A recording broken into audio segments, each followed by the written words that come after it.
Hello, and welcome to Queen's Crafts by Bridget. I'm Bridget. Thank you for joining me today. Whether you're new here or you've been around since my very beginning, I truly appreciate you coming by and spending some time with me. If you're looking for me anywhere else on the internet, you can find me directly at my email address or at my Facebook group page. Just a few quick questions and I'll let you right in. It's a great way to show me what you're working on and to see what kind of fabrics I have in stock before I've had a chance to tell you about them here. I also have a Discord. If you get a hold of me via Facebook or email address, I will give you the Discord information. I just do it this way so that I make sure that no riffraff gets in there. That way everybody can enjoy their time while hanging out with me. I don't have a ton to show you, but I have gotten a few things done since the last time we spoke, so I thought I would jump on in and tell you all about it. So last time we spoke, I told you I wasn't sure, order yarn, use yarn I had, order yarn, use yarn I had, back and forth I was going. Well, as soon as I cut off the video, I was like, you know what? I have yarn here. I don't need to spend any extra money. The yarn I have here is very, very pretty. And even though I said it was a 4 weight, it was actually closer to a 3 or a 2 weight in size. So it's not going to be extremely bulky or anything like that looking with my dress. I did complete the belt, the crocheted a portion of it.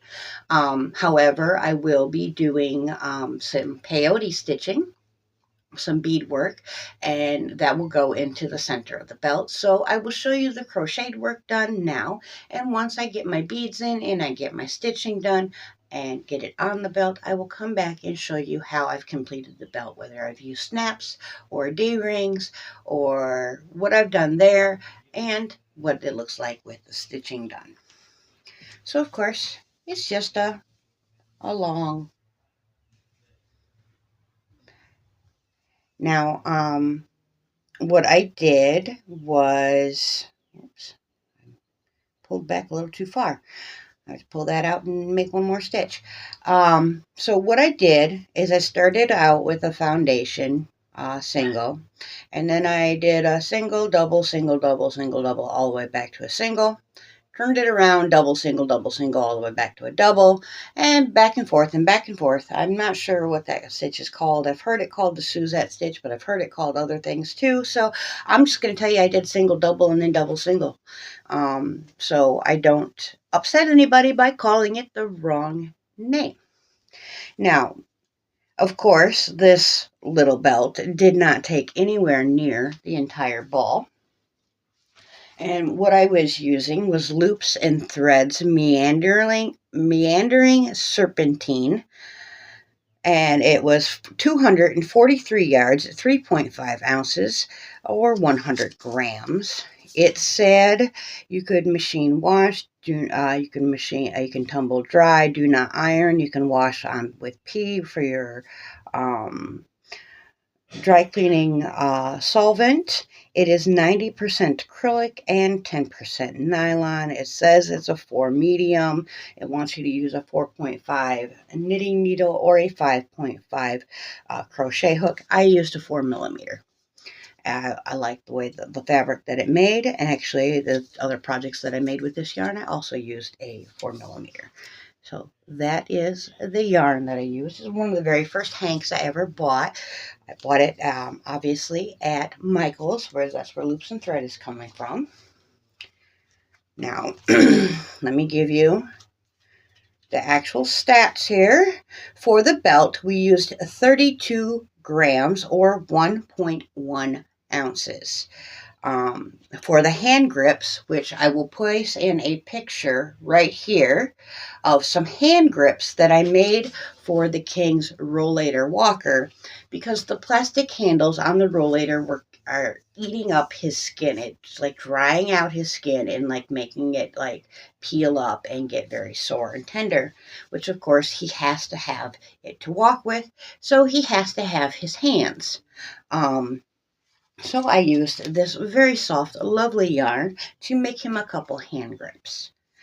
And he says that they work very good. I did not have a pattern for those. I just whipped it out. I guess as I do with a lot of things lately here, I haven't been using much patterns.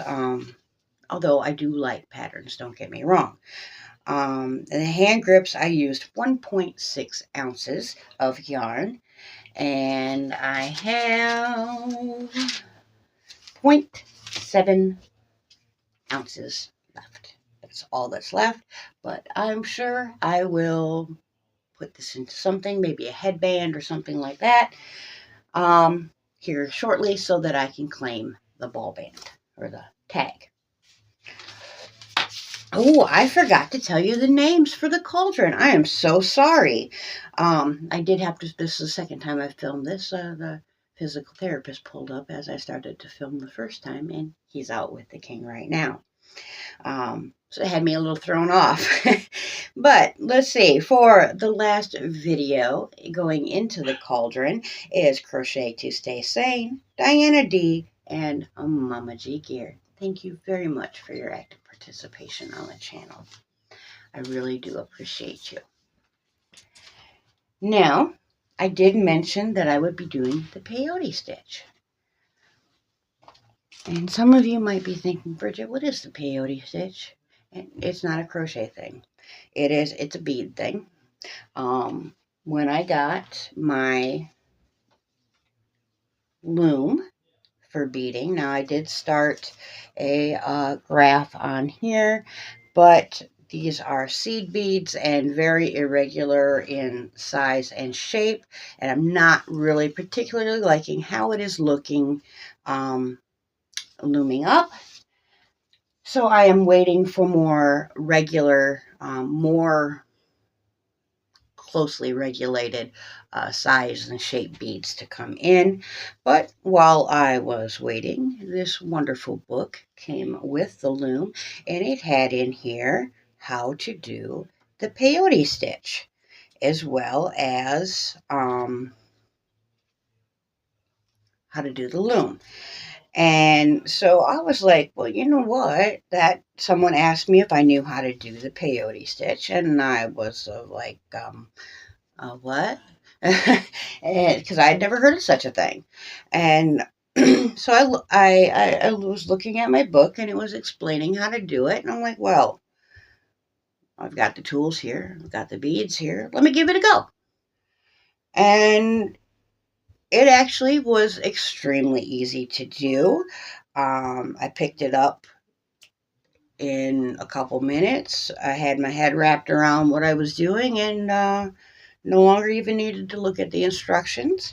I am part of a Discord group, and in that Discord group, one of the ladies shared a video for the peyote stitch, and I went and looked at it because I was like, well, I just want to make sure that I am doing this the way that I'm supposed to be doing this, because it looks right to me and it's working up, but let me double check. So I went and I glanced at the video, and sure enough, I was doing it correctly.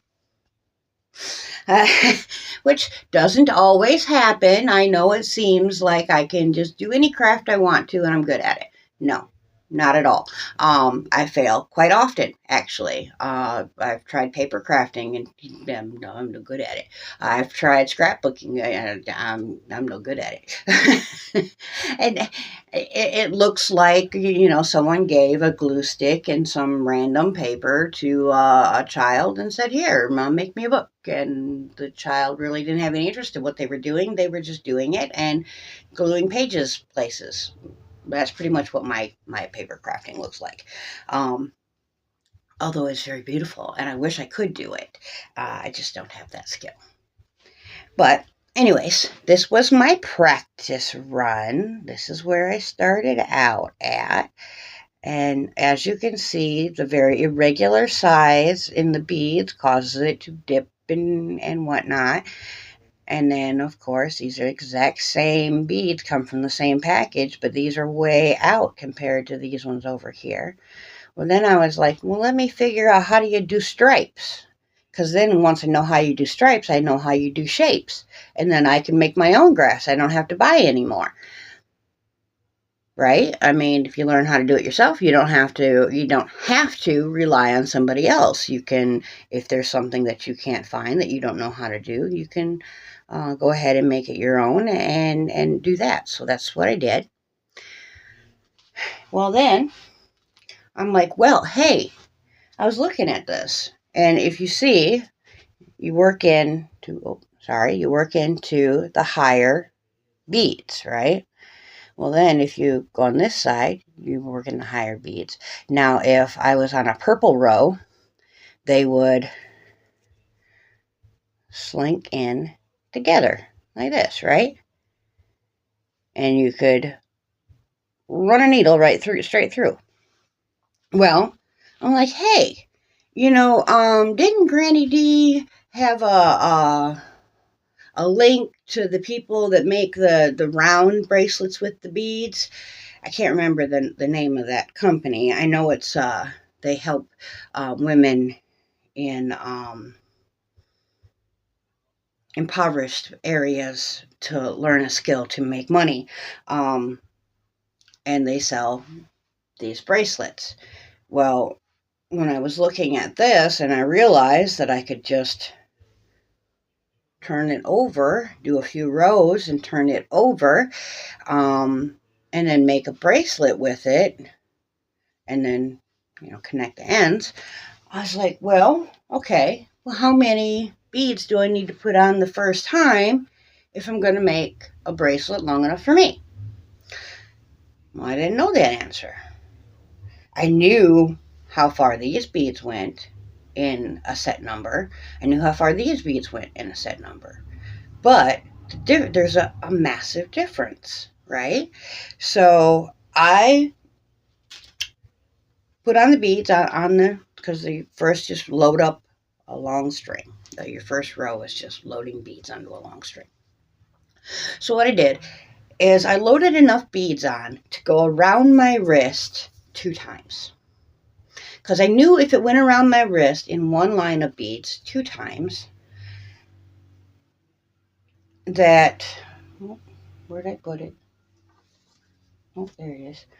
It would go from being like this long to being like this long, right? If you did, like, say, 10 beads. So I put all these beads on, and I started my next row where you're making it go flat like this.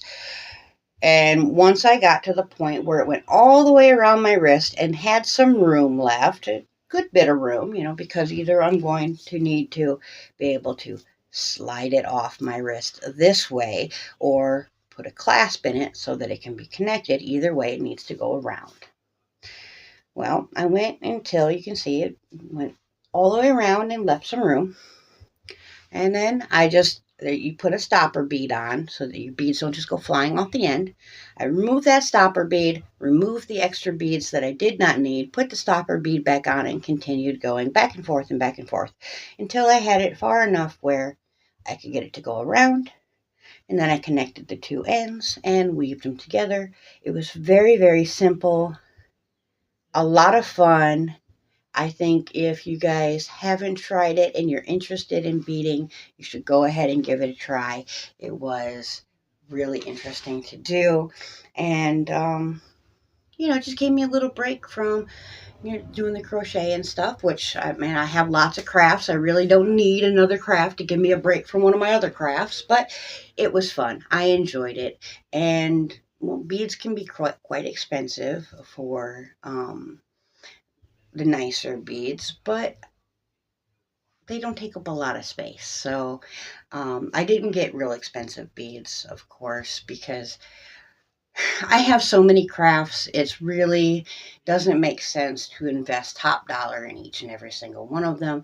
Beading isn't something that I'm going to do every single day or every single week, but it is something that I am enjoying doing. I will be doing more of it, and hopefully you guys will enjoy seeing what I have to make. Maybe you'll give it a go with me. All right, I think for now that is all I have. I'm wanting to start a dress, just a dress to wear for the summertime.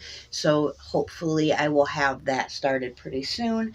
And I would like to get back to my spinning because I miss it. The last few weeks it's been touch and go with my girlfriends for spin night, and unfortunately, lately, I've only been able to spin during spin night because I've been just so busy taking after the king and making sure that he's doing okay. And then after that, I really just don't have a lot of energy to take things out and move things around and get them in place so that I can go ahead and sit down and spin. I just want to sit down. But things will get better and he will heal, and I will be back to doing all the crafts all the time and showing you guys everything that I get up to. Until next time, I truly hope that you are crafting your happiness. Bye for now.